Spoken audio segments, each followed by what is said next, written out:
Hey folks, there we are. How you doing? Tuesday night, welcome. Thanks for tuning in, or thanks as always for watching after the fact. Sorry about that. We'll get the levels right here eventually. Um, I hope everybody's doing well. I hope everybody is staying safe and staying sane and moving around. That's why I'm doing this. We can all stay connected, at least in some way. A couple things. Um, a bunch of us did a glove discussion on the TSL group page last week. I recorded it. I've got to put it up to our YouTube channel. We're going to do another one. We're going to do it to the CSA page, community group section that we have. Actually, this is coming around. Then we're going to talk about masks and back of head protection. It's just a fun. We all get together, but 7 or 8 of us, whomever can join.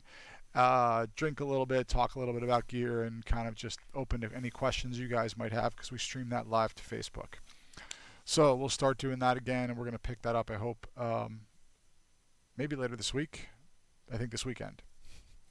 So my goal is to be here again on Thursday with you guys. Sorry about last week. We've been kind of working up. You can see behind me we're setting up a little bit of a circuit in here to kind of do some conditioning on our own.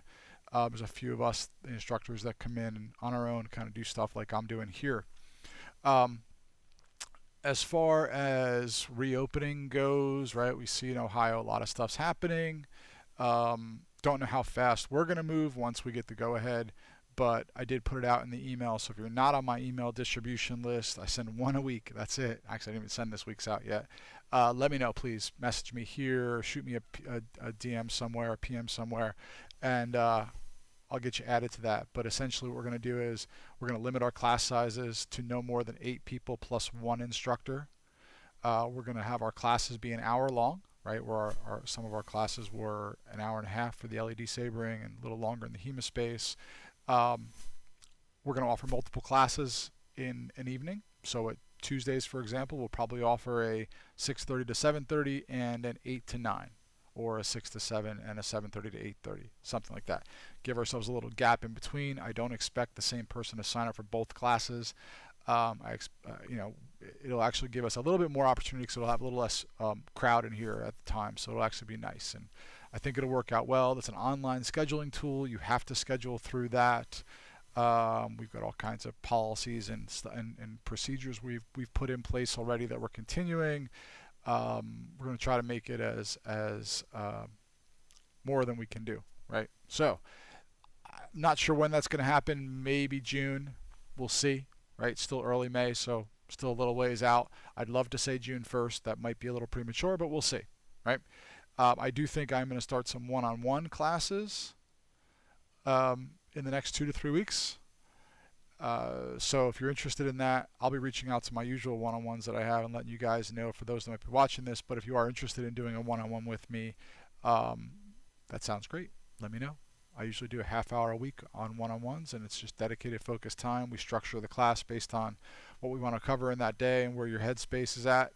So it's been really well. So I'm going to start doing those again. So with that, as always, the usual stuff. Subscribe to the channel, like the video, shoot me a comment, send me an email if it's something you want to see. Thank you to all the comments I've gotten. I've actually gotten quite a bit. I appreciate that. Some good stuff. I want to try to cover a bit of everything today. We're going to focus on guards today and what I mean by guards. I use the term guard quite a bit, and I have a specific meaning to it. So I want to make sure that's clear for everybody and how that differentiates between an invitation and an action and what you can do and potential and all that. But we're going to do a handful of cutting combinations with a lot of footwork, kind of a recap of some of the weeks past, and do a bunch of those so we can get a good workout today. So we're going to do our regular conditioning. Sorry, guys. I know some like that, some don't.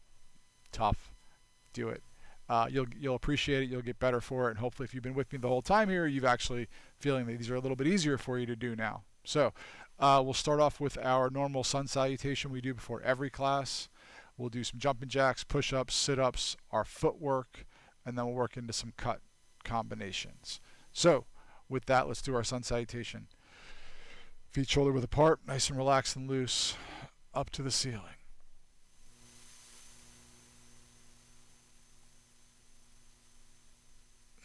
Bend forward to toes, knees, ankles, floor, whatever you can reach today.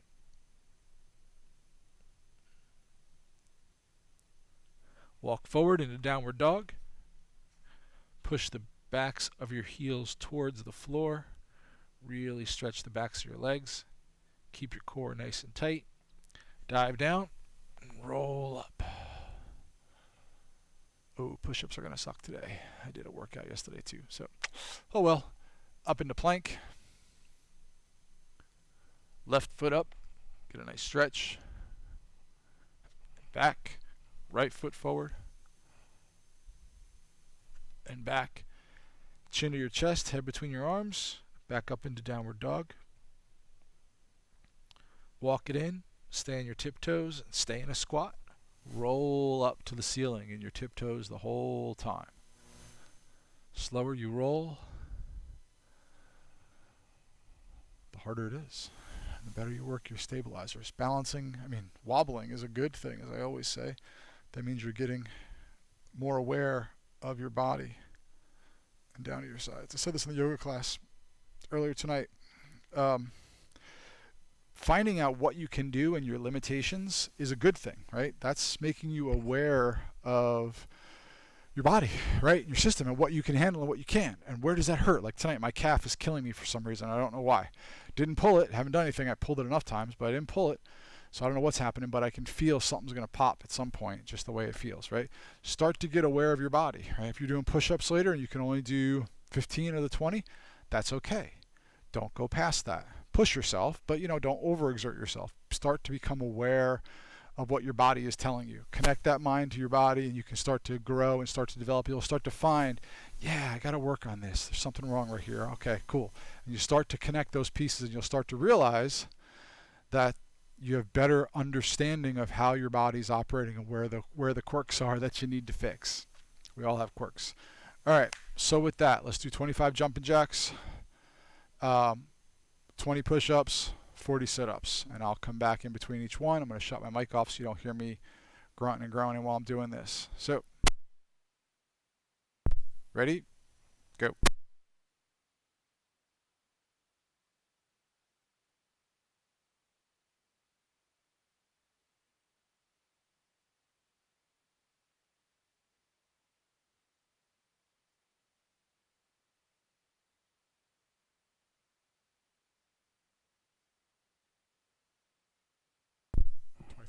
All right. We haven't really done a good class on stretching. And I'm sorry about that. I've been meaning to, actually. I've talked to a lot of people about it, and I meant to do a class on stretching and stretches. We'll start at the top of the body and work all the way down. So we'll do that. I will do that this week. Maybe what we'll do is take some time on Thursday and we'll record that and do a full half hour on stretching.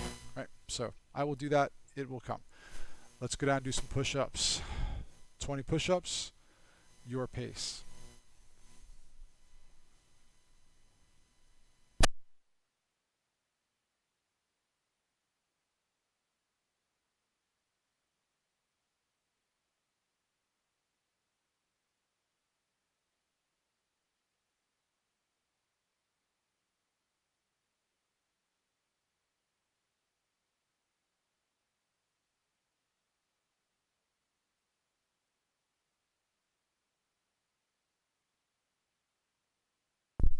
Good.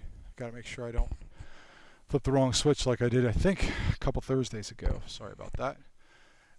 Sorry, I think we lost the last 10 minutes of that class, and I was saying I thought it was some good stuff. I'm sure some people say you're rambling, as I always do.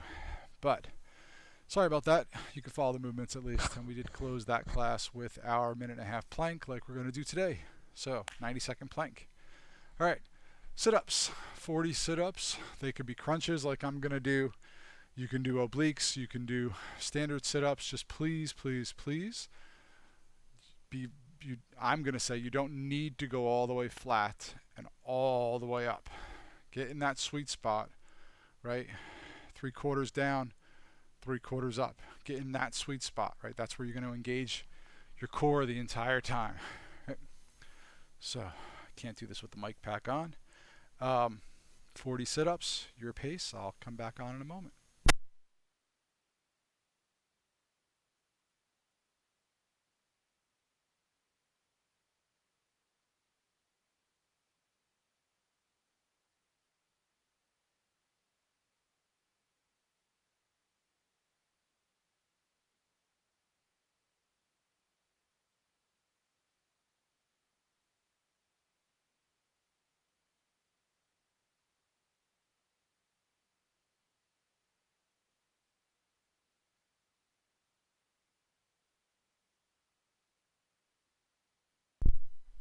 right.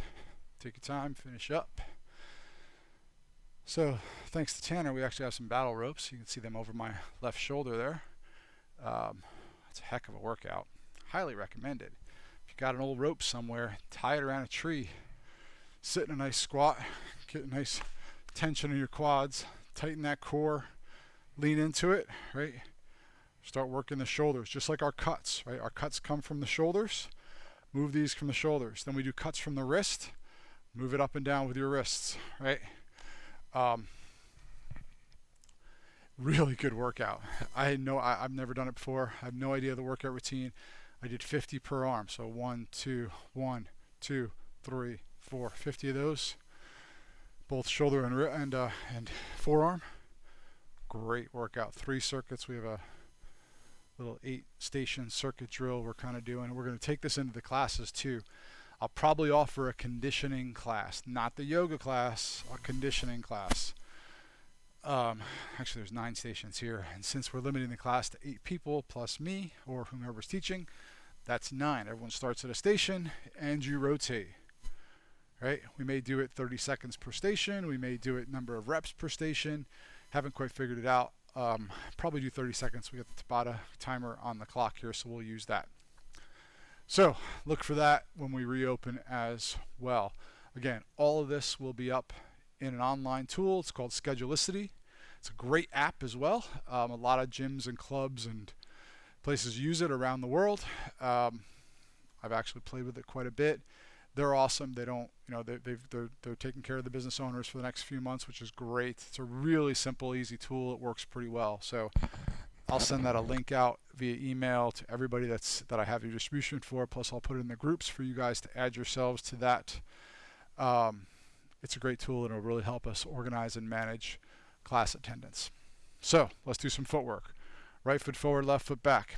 Gathering steps, 10 up, 10 back. Right? Step and pull, either direction. Right? 1, 2, 3, 4, 5, 6, 7, 8, 9, 10. Switch feet, left foot forward. 1, 2, 3, 4, 5, 6, 7, 8, 9, 10. Good. Let's keep rolling. I want to kind of cover a bunch today. So, double advance, double retreat. Remember, for you at home when you're practicing this, vary your pace, vary it up. Timing, distance. Right? Sometimes you do a little step, big step, whatever. Mix it up a little bit. Go slow and go fast. Right? Double advance, double retreat. 10 each side. 1, 2, 3, 4, 5, 6, 7, 8, 9, 10. Switch feet. Ready? Go. 1, 2, 3, 4, 5, 6,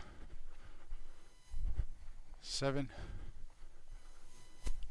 8, 9, 10. Good. I wanted to get the heart rate going a little bit with that one and get us moving, right? So when you're doing your advances, even if you're by yourself, especially if you're by yourself, it's harder when you're by yourself. Focus at a point in front of you. Picture your opponent there, right? See them in front of you. Visualize that. Because again, if you're just doing it and you're wandering your eyes around, you're not paying attention, there's no connection to the practice drill to in the ring against an opponent. And you want to make that connection, right? If you don't have that connection, your mind and your body are not connected again, right? God, I keep saying connected, sorry. But make sure you understand, really focus on an opponent. Visualize the person across from you. What are they doing? They're coming at me, so I'm retreating. Coming in, my opponent. And you'll notice the footwork that we do, I wanted to do the pulling steps, our primary footwork, right? But there is going to be a time when you've got to push yourself back with that front leg. Push yourself back versus stepping and pulling. And what I want you to get to, and I want all of us to get to, a point where it's very natural, right? You can transition between those different pulling and pushing steps very, very naturally, right? You can be retreating, you can be advancing, you kind of do a half advance, prep that gathering step. Oops, can't see it. Prep that step here so that you can blast forward, right? There's a lot. Footwork is, as I've always said, footwork is everything, right? If you have good footwork, you're going to be a good fighter. So, excuse me. All right, let's do some cuts. Grab your saber or sword, whatever you choose to grab. Ting, it lights up still. I'll have to replace that battery one of these times. I know it. Anyway, we're going to do 3 different drills. We're going to do a descending cut forward and backwards. Double, 1. Actually, no. We'll stick with the singles for a second. 1 descending cut forward, 1 descending cut backward. 10, switching sides, switching hands. Hold. We're going to do upward cut, rising cut. 1, 2, backwards and forward. We're going to do a highline horizontal cut, backwards and forwards. 10 each side, right? Yeah, that's what we do, 10 each side. And then we're going to kind of go from there. We'll the double, this 2 advances, 2 retreats, we'll tie those with a defensive action, right? All right, so right foot forward, left foot back, middle guard. I said I was going to talk about guards, didn't I? We will, don't worry. Right foot forward, left foot back, middle guard. Shoulder, descending cut, half cut. Right? Okay, good. 10. 1, 2, 3, 4, 5, 6, 7, 8, 9, 10. Switch feet. 1, 2, 3, 4, 5, 6, 7, 8, 9, 10. Good. Rising cuts. 1, 2, 3, 4, 5, 6, 7, 8, 9, 10. Switch feet. Rising cuts. 1, 2, 3, 4, 5, 6, 7, 8, 9, 10. Good. Highline horizontal cuts. 1, 2, 3, 4, 5, 6, 7, 8, 9, 10. Switch feet.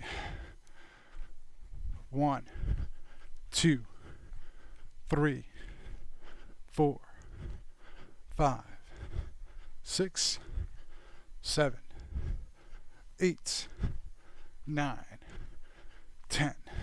Good. Congratulate yourself. You just did 120 cuts. All right? Easy. 100 cut challenge. Piece of cake. Do it with intention. Do it with good form. We just worked through 3 cuts, 2 per, 1 each side, forward and back. So you not only worked your forward moving cuts, you've worked your withdrawing cuts. 3 different lines of attack, coming down and descending, coming up, coming across a high line. Right?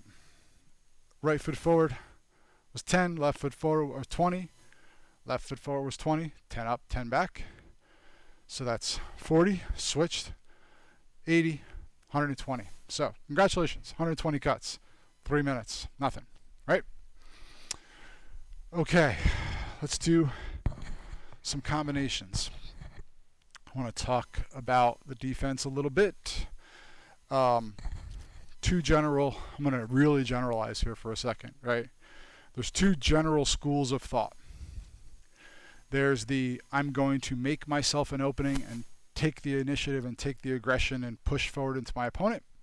That's step 1, or option 1. Option 2, I'm going to set my opponent up so that when they attack me, I can control the counter. Now that might be parrying riposte. That might mean stepping off the line of attack when they make the opening that I want them to make. It may be multiple defenses before a counterattack, right? But 2 main schools of thought.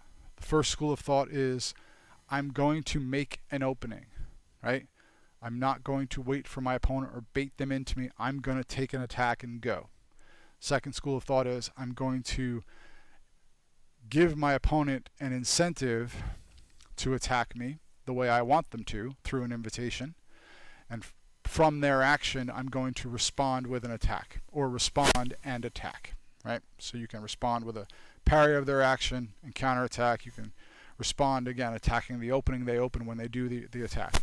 It is 2 different schools of thought. In my opinion, I'm happy to debate it, love to debate it. Rock and I were debating it the other day. Happy to debate a little bit. It's great. It's how we all learn and grow.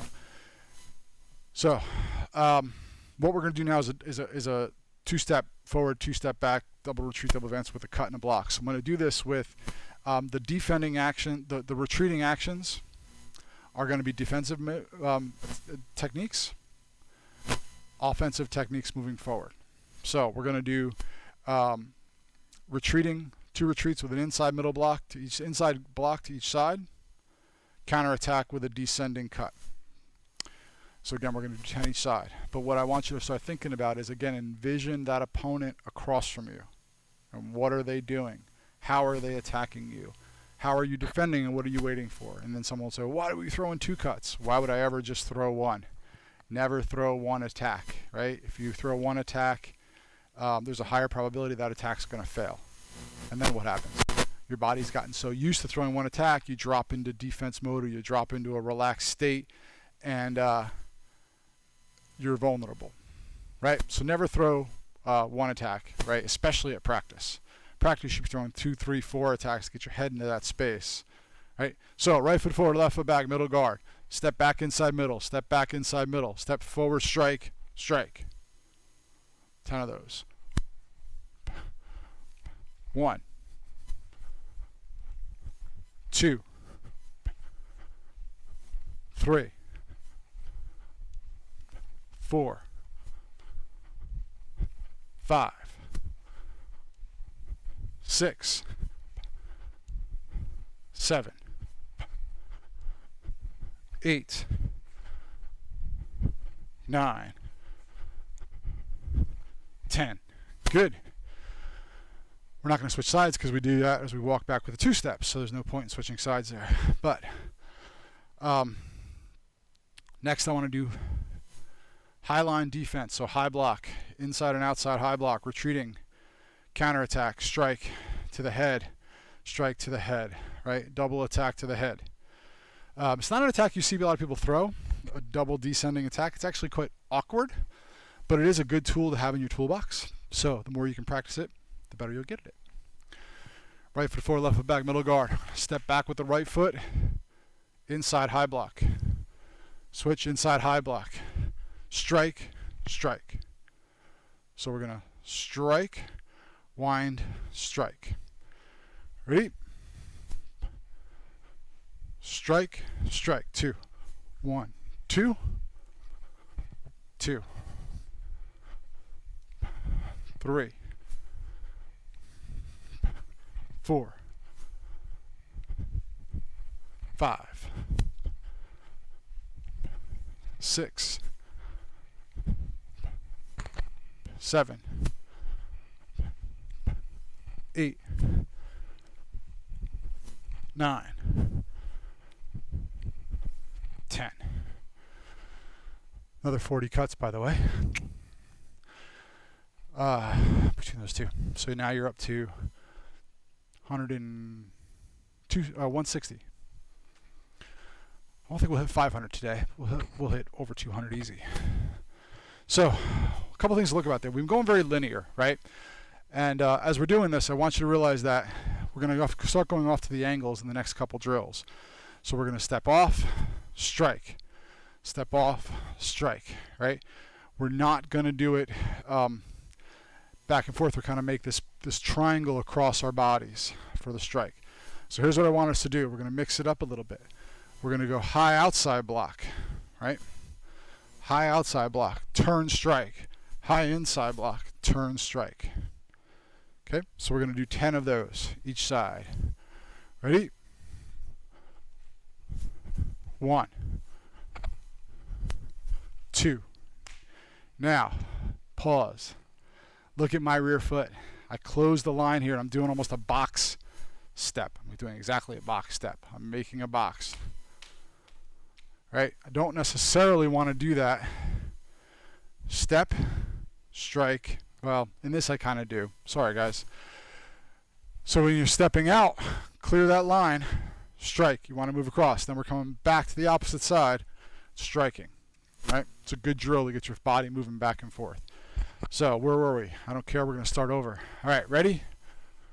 1, 2, 3,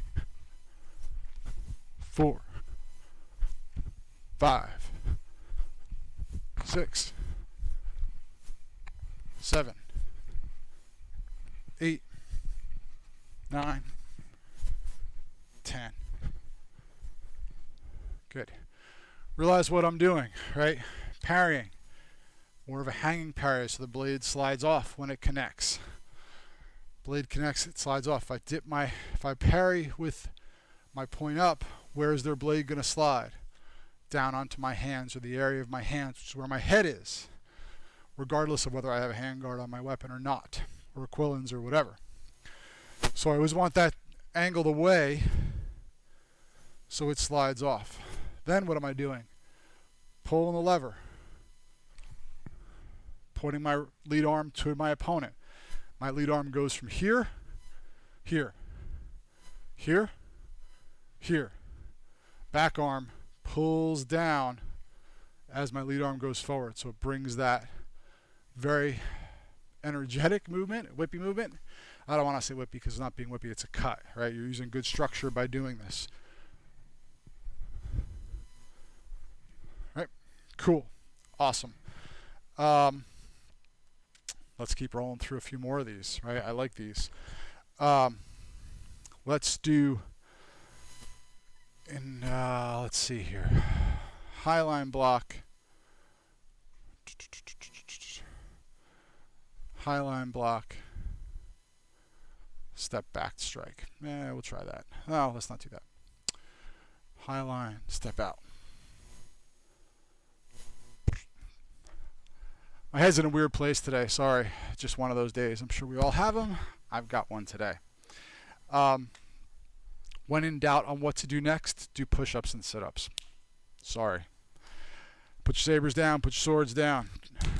20 push-ups, 40 sit-ups. Ready? Your pace, your count, your style. I'm going to shut this off so you don't hear me grunting and groaning. Sorry.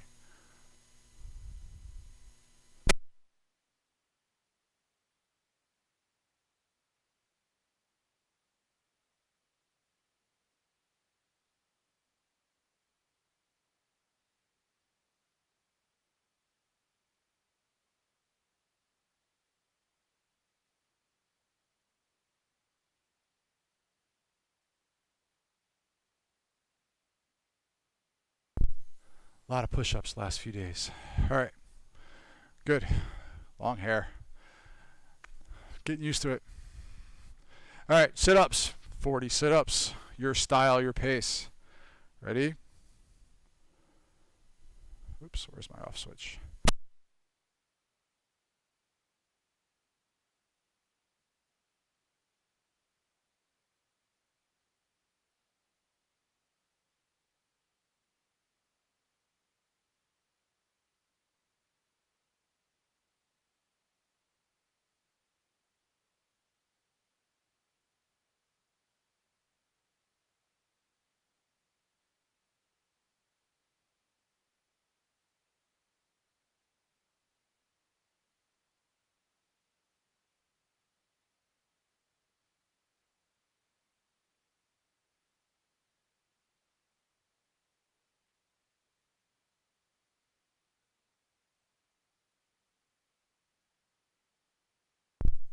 All right.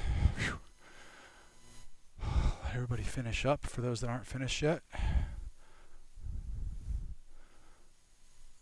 Make sure I stayed connected here with you guys. I don't know if I did something or a battery died. I think a battery died. All right, so let's talk a little bit about guards. Quick recap, right? We did advances and retreats, cut forward, cut back from 3 different angles, descending cuts, rising cuts, and downward vertical cuts. We did combination defensive actions in a double retreat and forward cuts, inside middle blocks to descending cuts, high blocks retreating to downward double vertical cuts to the top of the head, top of the shoulder, right? And then we did the combination cuts with the stepping off the line of attack and counter attack with the hanging parry strike, right? So really super good fundamentals. I'm going to isolate those and put them out in a quick clip, because you do those cuts and actions well, you're going to be hard to hit in a match. All right? So, all right, let's talk about guards. I want to start off with how I define guard. I use the term all the time, right? It's a generic term like tissue, like Kleenex, or whatever. It's a generic term for me, right? What I mean by a guard is a position that I put my body and my weapon in that I can then perform an action from. How simple is that? I try to make it as simple as I can. So again, it's a position I'm putting myself in to perform an action. I didn't say what the action was, right? I didn't say what, I didn't talk about intention behind the guard. It's a mechanical position I put myself in to perform an action, in preparation of performing an action. Okay, so depending on which treaties you read, depending on which master and which system, right, throughout time and throughout across the globe, actually, everyone will have a different term for this. Some have many guards, some have 2, some have less, some call them invitations, some call them kami, right?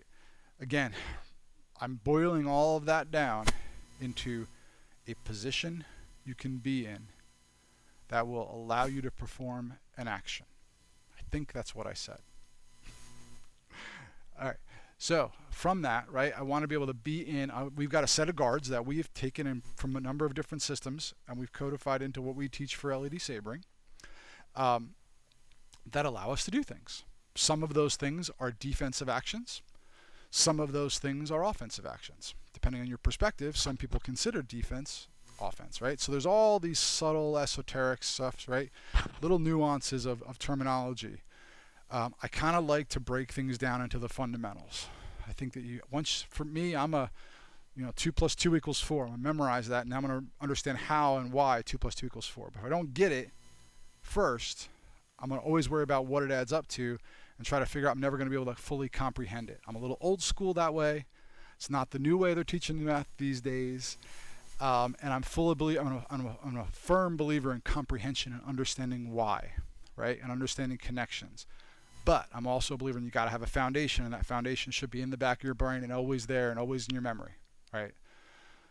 So memorize your times tables, figure out why, figure out how you can apply them. Now I've built upon a foundation that allows me to grow as I understand more. That's how I look personally. That's how I look at fencing. That's how I look at fighting, right? So I've got a set of guards that we've distilled out and that we like to use. And yeah, we change them every now and then because we learn and we grow too, right? This didn't work. Well, that's good, right? We're practicing techniques from books of people that have won, right? I don't know what the guy that lost did because he lost and he might have died. So I don't care what he did because he did it wrong. Right? I do care because I don't want to make that mistake, but nevertheless, that usually doesn't get written down well enough. What we're being passed down are techniques that work, right? So we may find that we don't like a guard over the course of a couple of years of working it and testing it out in class and doing it and executing it. Cool. We've done that with a number of guards over the last 5 years we've been around. So, guards.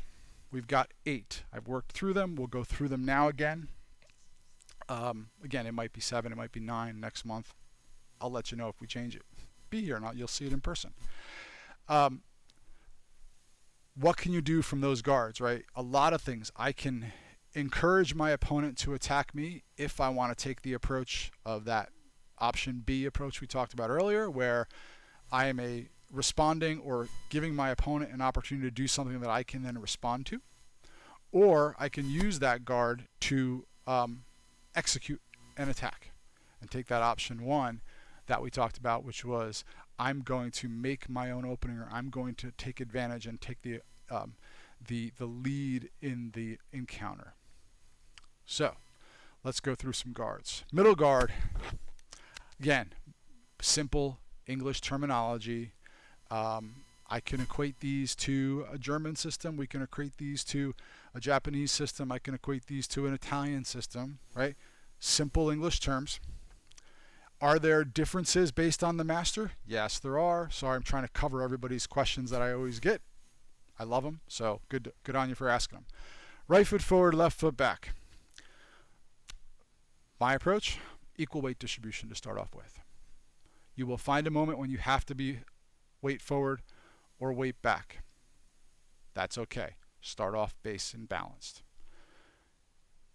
Hands out, tip toward my opponent's eyes. Middle guard. Now, what can I do from middle guard? It's a defensive guard. It's putting my blade between me and my opponent as far forward as it can be. Maybe it can be a little forward, and that's okay, but as far forward as it naturally is to allow me to respond. What can I do from here? Well, I can encourage my opponent to take action.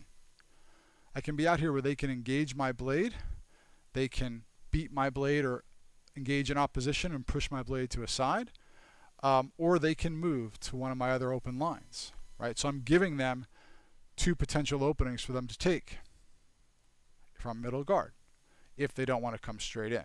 So yes, I can parry inside. I can parry inside or outside, right? From middle guard, super easy. Low parry. I can even do high parries from here, very easy. Even high forward parries, super easy, right? Middle guard, again, when I look at distance, I look at time, I think about tempo, and we've talked about tempo as being the time it takes to perform an action relative to my opponent moving, right? So again, there are a lot of different discussions on this. This is my view on this. Middle guard's a really simple thing because I'm in the center of the circle, right? I can move around that circle to all the different points in that circle in equal time because I'm in the middle, right? Very simple. As far as attacks go, I can thrust. I can do a pushing cut through my opponent, right? Through my opponent. Any rotational cuts, though, at the shoulder are going to pull me into other guards as I do them. I can do little coupes, little rolls, little cavazioni, little circles, wrist cuts, but again, all those are masked. They're just wrist level cuts of the same thing, right? So I can do, for middle guard, I can do a wrist cut, a rotation of the wrist to step off the line and attack my opponent. I can do a rotation of the wrist to step off the line and pack inside my opponent's distance by stepping in. I can step out to the side and do rotational cuts. So when my arm's fully extended in a middle guard, a lot of the movements are all out in front, right? My attacking movements are out in front, so they're wrist or elbow level movements. Realize that I'm doing this for a reason. I want to try to I want to keep my opponent away from me, right? The minute I bring my arms in, even for an elbow, for Molinelli, right, I'm pulling it in, right? Even when I start to come in at the elbow, I'm reducing that protective bubble to my opponent, right? I'm allowing them to come into my space. Now that could be intentional, or it could be unintentional. If it's unintentional, be aware of that, right? Middle guard keeps my opponent, and it sets a barrier. It sets a distance. When I start to bring that in, I then allow my opponent in. Cool. Middle guard. Middle guard. Not much different. Now, I'm at the farthest end of my movement to a high block. Middle guard, I'm in the middle of the circle. Think of a clock face around me, right? The middle guard on the center hands of the clock. I can move in any direction with equal ease. If I'm in a low guard and I'm down at the bottom of the clock, yes, I could pull up to the sides relatively easy with little time and distance traveled. But the hardest movement, or the farthest movement, is that high block, right? So when I'm in a low guard, what am I doing? My opponent should see that, and you as an opponent should see that. When my opponent goes into a low guard, they're opening up this high line for an attack because, one, I know the farthest distance they have to travel is to a counterattack to my head. That being said, I've still got to come into their measure. The distance you are away from your opponent hasn't changed much from middle guard to low guard. A little bit. There's a little, you can see a little arc of that circle happening, right? So a little closer, but realize I haven't let him in. I haven't let my opponent into my zone. I'm not pulling back. I'm not pulling into an inside guard, right? I'm certainly not pulling back to a low guard. We're in a rear guard where my whole bubble comes in and allows the opponent all the way in. So someone goes into a low guard across from you. You think, I got the line. I'm going to take it. I'm coming forward. They come up and they're back in middle guard and they're going to run you right through. It's exactly what they're asking you to do. Come in and attack me. It looks like all this space is open now. It's not, because I'm still covering it with a simple push of my rear hand. I'm exaggerating with my hand open here. But you can see all I'm doing is pushing down with my rear hand, my backhand, to cover that distance again, to cover that space. Now, opponent may want to strike down to the top of your head. It's wide open. Yeah, come in. If they walk forward, again, this is here. And their movement from here forward is going to take a lot longer than that. Make sense? That being said, again, just like in our middle guard, our inside and outside are still open lines of attack for our opponent.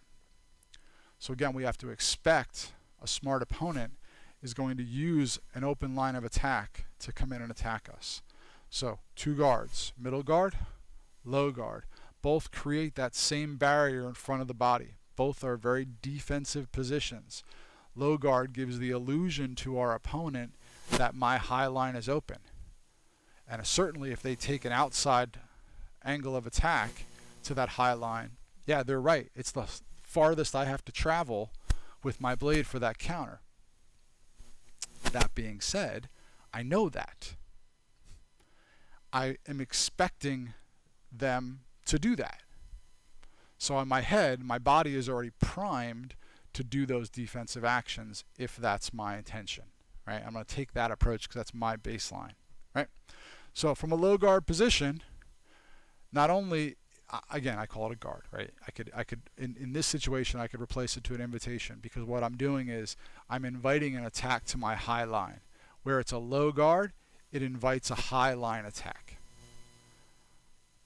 Right? So it's an invitation to come in. I know that. If they attack middle to low, I got that covered. My movements are going to be shorter than theirs, which means I can get into the position later, which means I can let them commit to their attack. We'll talk about that in a second. Right? But I can't do that with a high block, because if somebody's coming offline and attacking down, they are traveling they're going here, like the same drill we did before. Stepping off the line attack and striking to my head. So they're going step, strike. I have to step out and parry from low guard. So I've got to be here and come all the way up. Again, I know, especially if my opponent goes into a high guard, highest probability attack from a high guard is a straight vertical cut to the top of my head. Maybe they'll step off the line of attack, fine. Still the highest probability attack is straight down. I'm also giving them that opportunity by giving them that line of attack, right? So in my head, I'm already prepping my response. And again, if I have to adjust that as they come to a low attack or a midline attack, I can adjust that. I can say, oh, they're coming in, wait, strut, parry. And when I say wait, it doesn't take me a lot of time to go from here to an inside middle block, whereas their attack may be a bigger attack coming around to a descending cut.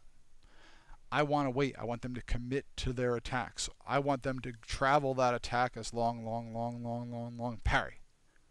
Right? As late as I can in the possibility, because it makes them commit, doesn't give them an opportunity to do a feint or a false attack or see me blocking way early, say, haha, strike opposite side, and come into where I'm leaving open like we've covered in the past. So again, just those two guards, you're covering very defensive, you're taking a very defensive position with those two guards. Right?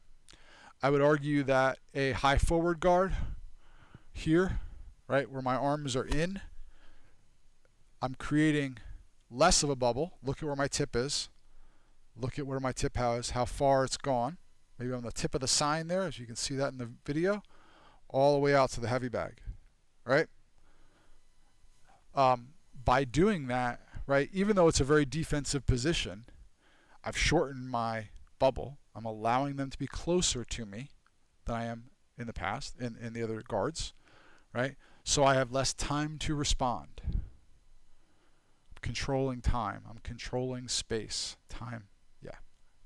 Speed's the illusion. Time's reality. I'm controlling time. I'm controlling the space. I'm influencing my opponent's actions, right? I ultimately want to influence them where I can control their actions, right? But that's sometimes works, sometimes doesn't. That's something we always practiced and I always want you to practice to try to do. So right foot forward, left foot back, middle guard, low guard. Feel the difference, but that you're not giving away any depth of attack from your opponent, right? You're not shrinking that bubble into you. High forward guard, I'm shrinking that bubble. Can I do this on the side? See how much it's changed?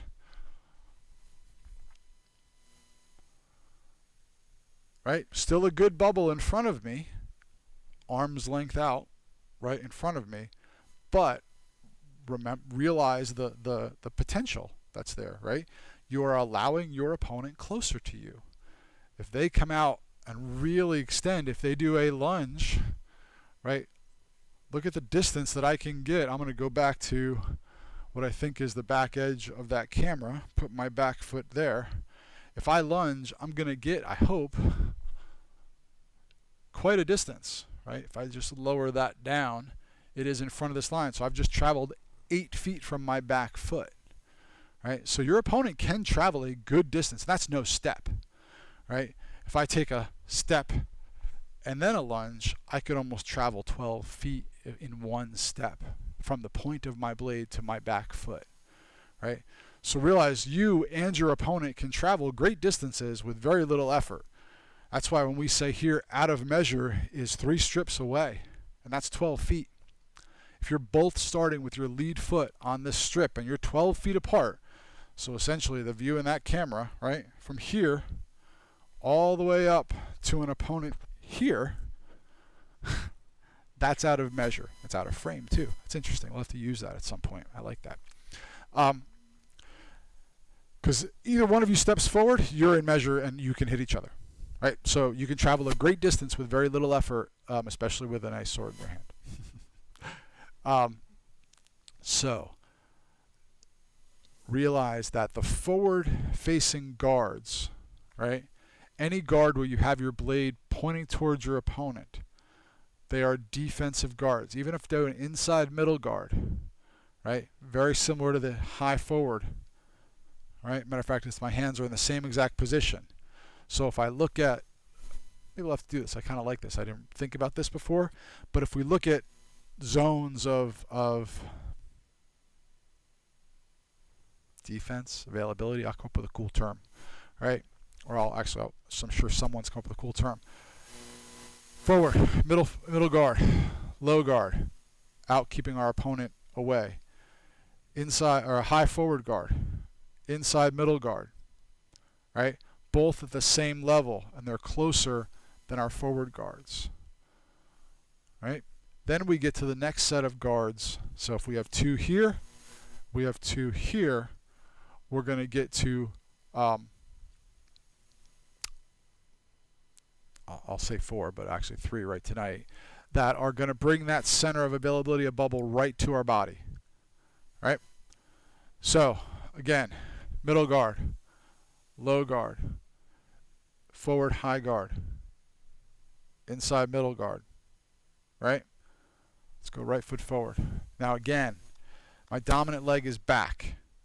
My dominant leg, dominant hand. I only say that, let's say lead, the leg on the side of my body of my lead hand. When it is forward, it will give me the farthest distance to my opponent. The minute I switch my feet, and I kept my feet at the same level purposefully, right, I reduce that zone. More so in the inside guards, right? So it's almost like layer, layer, layer, layer, and then finally the layer where it's right even with your body. Depending on the orientation of your dominant or lead hand with your same side leg. Some folks are lefty, and that's fine if I'm left foot forward, middle guard, right, as opposed to right foot forward, middle guard. I can only extend these shoulders too far before I start bending forward, which I don't want to do. I want to keep my center of gravity. To do that, that brings my tip in, and it brings that bubble closer, right? So it's the guard discussions become a progression of space and availability of space, which is exactly what it probably should have been from the beginning. So I'm glad I went there, and I'm glad it pathed there, and I've got to remember to pull this and isolate this because I like how this is going. So middle guard, low guard, inside middle, high forward. Right? Cool. Now let's bring it to the body. Now I'm going to go left foot forward. Okay. Shoulder. So where's my tip? Up, slightly back. Okay. Great for a pressing forward attack. All I have to do is extend my arm. By the way, I end in middle guard. I go from opening up that bubble to closing that bubble. Opening it up, closing it. I start with it closed. I can open it up. I can open it up in parts. I can progressively open it up. I can use my footwork to not only open it up, but extend it back. Think about that for a second. Not only did I just step back from middle guard into shoulder guard, I brought my bubble right to my body. There is nothing between me and my opponent protecting me and in the way of my opponent. But as I did that, I retreated with that. So now not only did I bring the bubble to my body, but I actually left where the bubble would have been and brought another 2 feet. So not only I saved space, I gave myself a little bit more of a cushion to think, to respond, to plan, to do whatever, right, to move. I did it with the deception of opening up the entire bubble, right? I heard a really good line the other day about how the topic was about how, lying truthfully, right? If I do something that I'm trying to deceive you and I'm purely deceiving you, right? And I've got no honesty behind that deception, you're not going to fall for it. Right? You want it to be pure. You want it to be, I'm not only am I coming back and retreating, but I'm also getting out of space. It's a pure and honest move, but at the same time, I'm trying to suck you into my space. I don't know if that makes sense. I don't think it does, but we'll get there and we'll see. So, again, let's go to those close-in bubble guards. Shoulder, right? Direct attack, highest probability attack, straight down. or horizontal. But if I go horizontal, look at the distance my blade has to travel. It's actually a little bit longer of an arc. It's kind of a compound arc, right? Than when it's just coming to a descending cut. I can do a high guard, a full high guard, right? I'm looking through my arms over my head. I'm not down in a tail because then it takes all this time to get my blade to there. Not out in a horn because I have no leverage of the attack. Look at my wonky little wrists here. That's horrible, right? I can be a high forward guard, but if I go over my head, I start to get this break in my wrist, which causes a lot of instability, right? So I can do high guard, true high guard, shoulder. Again, same plane. My body is the plane. I have no protective instruments in front of me whatsoever, right? I can do a low guard to the side or to the rear, right? But again, there's nothing in front of the plane of my body. My blade is behind me the entire time. I can do inside on the same shoulder, right? Inside shoulder on the outside shoulder to attack in. It is a different type of attack. It allows me to come in at an angle potentially to my opponent's outside if they're a righty. Right? So, middle, low, inside middle, inside or high forward. When I say high, forward. My tip is high and it's forward. Right? I can do different things from here. By high forward, I'm opening up my low line for low attacks. So I might have a low line invitation in a high forward guard. Right? See where it starts to get confusing? Just think about the mechanics. Learn that 2 + 2 = 4. Right? Then learn 2 × 2 = 4. And then figure out why they both equal 4. And understand that. Oh, cool. Click. Right? Connect the dot, like I say. Right? Low guards, or sorry, center line guards, face line guards. I'll call them something. Shoulder, high, outside shoulder. Right? I could be outside low. This is a little awkward with a two-handed stance. Right? I can also be inside forward, right? Where I was here. I can be here as well. Right? But again, look at the availability areas you're presenting to your opponent. So that's kind of where I wanted to get to with this guard discussion is, again, a guard, and we're going to break in a minute or two and do our plank. A guard is a position you put yourself in that allows you to do an action. That action can be option A, initiate an attack. Option B, initiate an action from your opponent that you can then respond to. Maybe it's a parry riposte.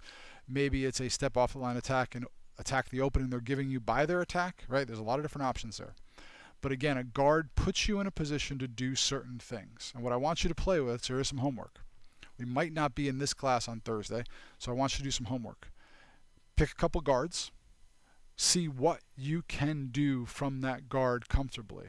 So again, if I'm in middle guard and I want to throw a shoulder cut, I'm moving from shoulder guard, high guard, cut, right?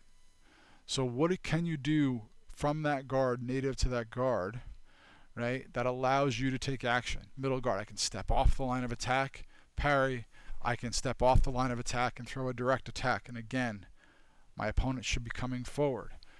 They're not going to be because I'm giving it here. So if I have an opponent that comes straight at me and my blade's out in front of them, why move? Let them run themselves through.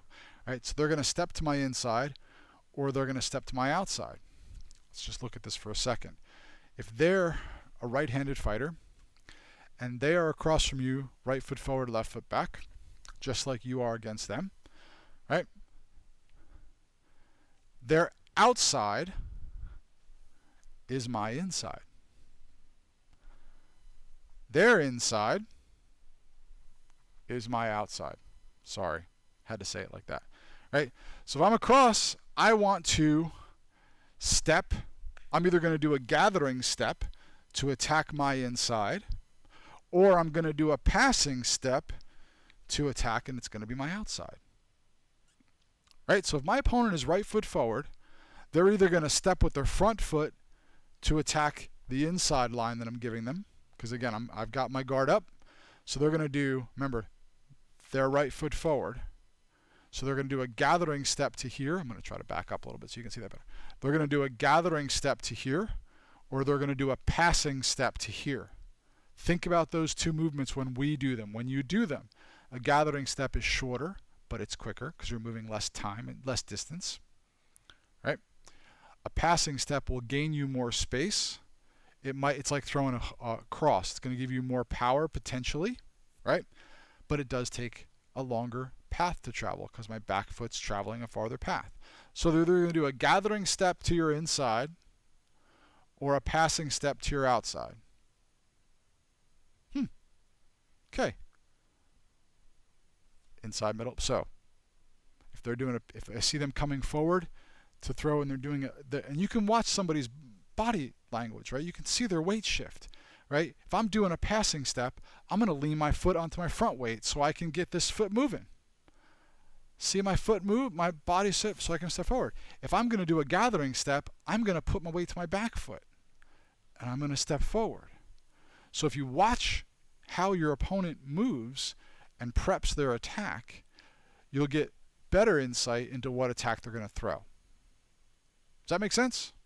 I hope so, right? And that's why when we practice our footwork, I want us to step and pull. I don't want us to shift weight, step and push, right? Step and pull. So what I'm trying to get at from all this is a guard that you're in allows your opponent certain things to do, right?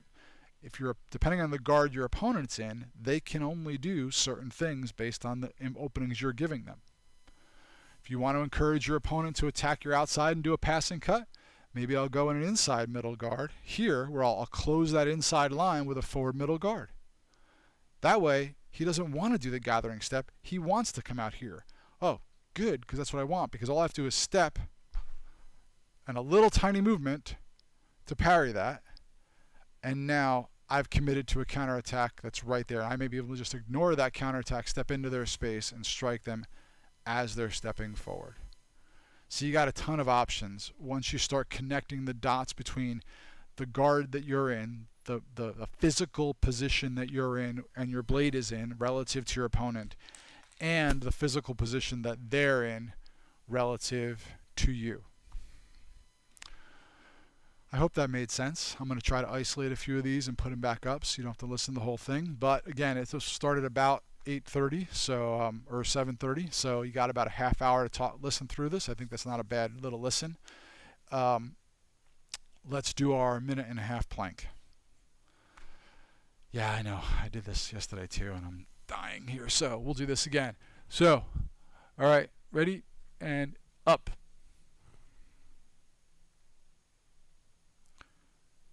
So again, quick reminder, check out the glove review we did. I will upload it to YouTube. I'm hoping tonight, probably tomorrow, realistically.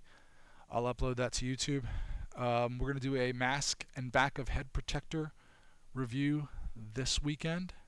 Maybe Friday night, maybe? Don't know. Maybe Saturday. I'm not sure yet. Maybe Sunday. Who knows? We're going to do it this weekend.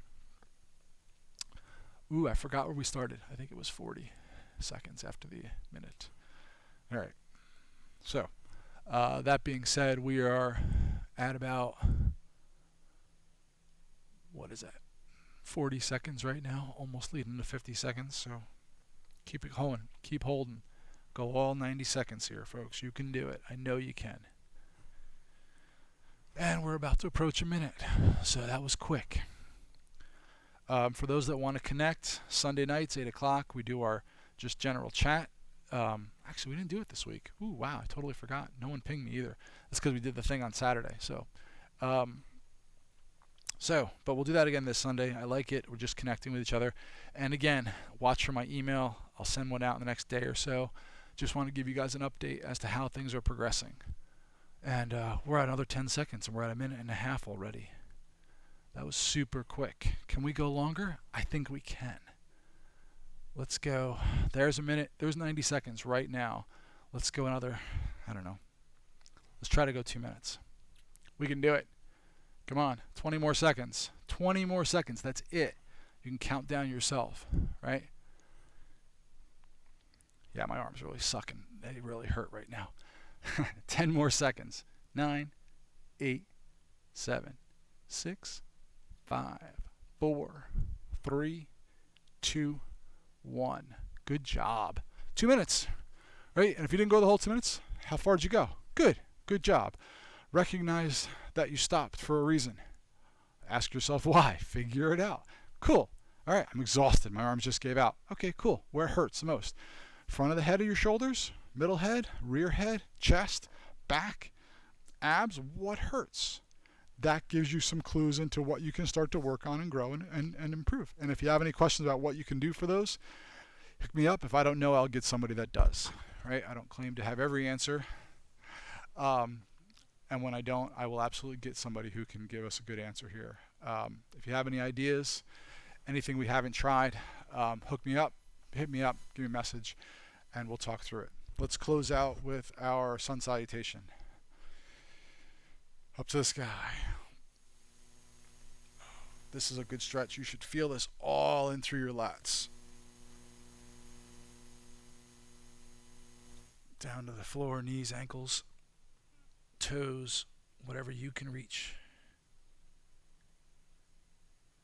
Walk it forward, downward dog.